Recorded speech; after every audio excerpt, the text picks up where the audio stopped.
Very good morning to one and all present here. Firstly, I would like to thank all the organizers from Ramanujan College who has invited me as one of the guest speaker or on this refresher course on 21st century environmental issues, challenges and solutions. So thank you so much for having me. Now, the topic given to me is environmental governance in India. So, as we all know that if we talk about the history of environmental governance in 1960s, the marked the beginning of modern environmental policy making after the publication of Silent Spring by Rachel Carson in 1969, the massive oil spills in Santa Barbara, California, the stage has been set for change in environment. In July 1970, President Nixon has signed Reorganization Plan number 3 calling for the establishment of Environmental Protection Act. At that time, environmental policy was bipartisan issue, and the effort of the United Nations of America helped spark countries around the world to create environmental policy. The President Nixon signed the Clean Air Act in 1970, which sets in USA as one of the world leaders in environmental conservation. The period of 1970s experienced an ascent globally in industrialization, leading to degradation of environment at very high pace. The need was felt for the combined efforts toward environmental conservation from all over the world. The results of these combined efforts was the United Nations Conference on Human Environment, that is also called as a Stockholm Conference in 1972, from 5th to 16th June 1972. The history of environmental governance in post-independent India started 25 years after independence, when then Prime Minister Shrimati Indira Gandhi returned from the United Nations Conference on Human Environment and Development in Stockholm 1972. If we talk about the Environmental Protection Act, we have to mention the Bhopal gas tragedy. It is very important. The incidents of Bhopal gas tragedy have drawn much attention around the world long back. So, what was the Bhopal gas tragedy? On in December 3rd, 1984, world witnessed the worst industrial disaster. Over 15,000 people were killed after the merely 40 metric tons of methyl isocyanate, that is also called as MIC, was leaked from the pesticide plant of Union Carbide India Limited in the city of Bhopal. More than 5 lakh people were affected due to the toxic leak of this hazardous gas, and especially the women who were pregnant at that time they have lost their fetuses. This incident revealed the danger inherent in the chemical industries and need of the stringent regulations and supervision to ensure safety. Therefore, in India, the Bhopal gas tragedy 1984 called for the urgent legislation in field of environment. In this background, the Parliament passed the Environmental Protection Act in 1986 and the Environment Protection Rules in 1986. Now, One. Now coming to Environmental Protection Act, which was started in 1986, came into force in November 1986 and extend to the whole of the India. The act was passed to provide the protection and imprisonment of environment and for matters connected with therewith. The act gives certain powers to the central government to take measures for purpose of the protecting and improving the quality of environment and to prevent the environmental pollution. This act was an umbrella act, legislation designed to provide the framework for central government coordination of the activities of various central and state authorities established under previous laws such as Water Act and Air Act. Now, what are the important definitions? Environment, that includes water, air, land, interrelationship which exist among and between air, water, land and human beings, other living creature, plants, microorganisms and the property. And according to section 2A, According to section 2b, environmental pollutant means any solid, liquid or gaseous substances present in such concentration as may be or tend to be injurious to the environment. Now if we talk about the environmental pollution as per section 2c, it means the presence of environment of any environmental pollutant. Now, central in under this EPA Act, which was enacted in 1986, the central government was given the most authority for different regulations, to monitor different regulations. The central government is the most powerful under EPA Act, right? Now, general powers to central government under Section 3.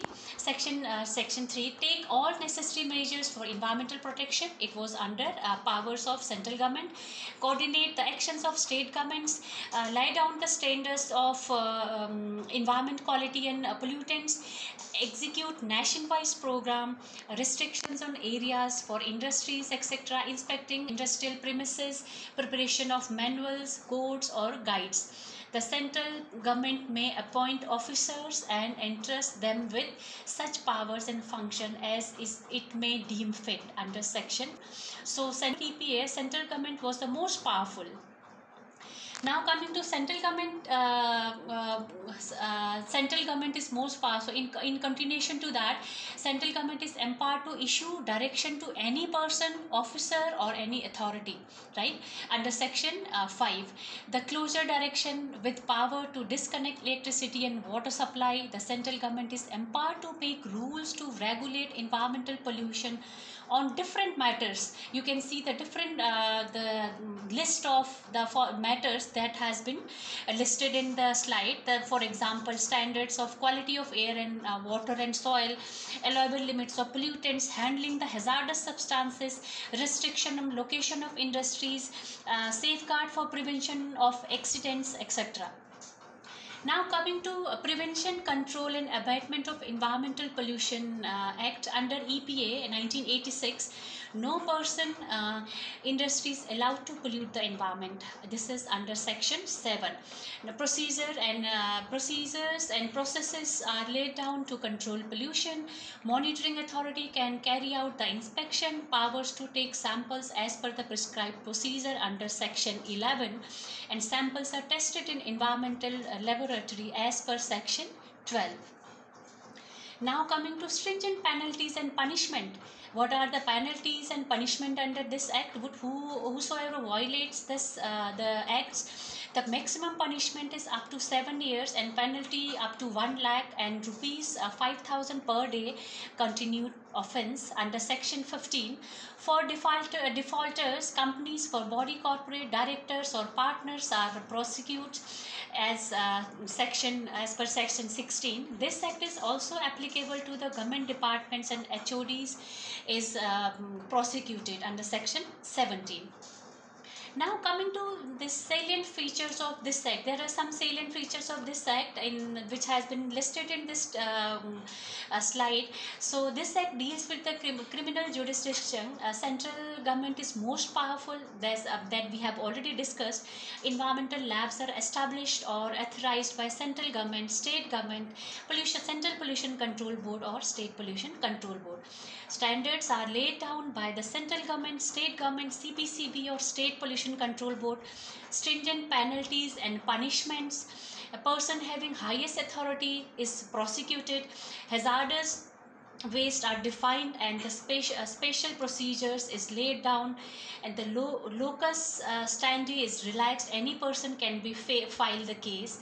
This act is also applicable to the government department, and this is as we already when we were talking about the EPA Act 1986, we have already discussed that this is the umbrella legislation of all the acts. Now coming to umbrella legislation. So the several rules are laid down under the EPA Act, and there are a few important rules that are laid down under this act. For example, EPA 1986, hazardous waste rule 1989, and again in 2016, biomedical waste 1998, municipal solid waste rule 2000, noise pollution rule 2000, ozone depletion substances rule 2000, battery waste rule 2001, Plastic Waste Rules 2011, Electronic Waste Rule 2011, and there are several notification issues under EPA 1986. A few notifications are notification on restriction of industries in Doon Valley in 1989, and coastal regulation zone was also notified in 1991, and again after that it was in 2011. And there are some notifications related to eco-sensitive zone as well. For example, declaration of Matharin as a eco-sensitive zone in Maharashtra, and also the declaration of Mahabaleshwar as eco-sensitive zone, notification of fly ash, utilization of fly ash in 2000, and lastly the EIA notification 2006 we'll discuss in detail in the coming slides. Now important, these are some very important cases, related to the environmental issues in India versus Government of India versus different lawyers who fought these cases. And there are important cases that helped in establishing the international environmental norms. These are some cases and that has helped in establishing the environmental norms at international level. Now, Environmental Protection Rule 1986, these rules lay down further details for implementation of Act. It provides standards for emission or discharge, procedure laid down for giving direction under Section 5 by central government, prohibition and the restrictions on location based on proximity to human settlement, ancient monument, biodiversity, etc. Take the procedure to take samples when any person is filing complaint, format for notice, the details about whom to serve the notice, etc. and format for environmental lab reports, format for environmental audits, which is very important. Now coming to schedule under Environmental Protection Rule in 1986, Schedule 1 lays down the procedure and standards for 87 different industry. For example, rubber industry, copper industry, iron industry, like many more other industries. Schedule 2, it lays down the standards for noise standards. Schedule 3, standards for motor vehicle, and the Schedule 4, general standards for effluent, inland surface, public sewer, land of irrigation, marine, coastal, etc. Now this is very interesting. While I was preparing this presentation, I have come across very interesting report which I thought I should discuss with you all. The Environmental Laboratory Medical Report prepared by one of the researcher. So name of the patient is Earth. Patient is Earth. The age is 3.5 billion years ago. Now what is the disease diagnosed? The disease diagnosed was P syndrome. P syndrome means pollution, pesticide, population explosion, politics, poverty. POP means persistence of organic pollutants. Now name of the virus attack is human being. We are attacking our environment on a daily basis. Rather we are over exploiting our environment. So the problem is now the environment is deteriorating day by day. Now what are the symptoms observed? Now loss of biosphere, loss of natural resources mainly due to the anthropogenic activities, increase in temperature, failure, there is change in monsoon pattern over the period of time, and loss of human health. And what is the laboratory analysis? High concentration of pollutants in soil, water, air, and large number of pathogenic organisms present in these for example water and other natural this environment. The treatment required, what is the treatment required? Ecological balance, sustainable development, prevention of pollution, need based utilization, right? If we'll follow these the treatment which is required to conserve our earth, then by 2047 it is expected that our earth will recover a bit. The loss we have done now it is time to take action so that we can conserve our earth for the future generation and the generations to come.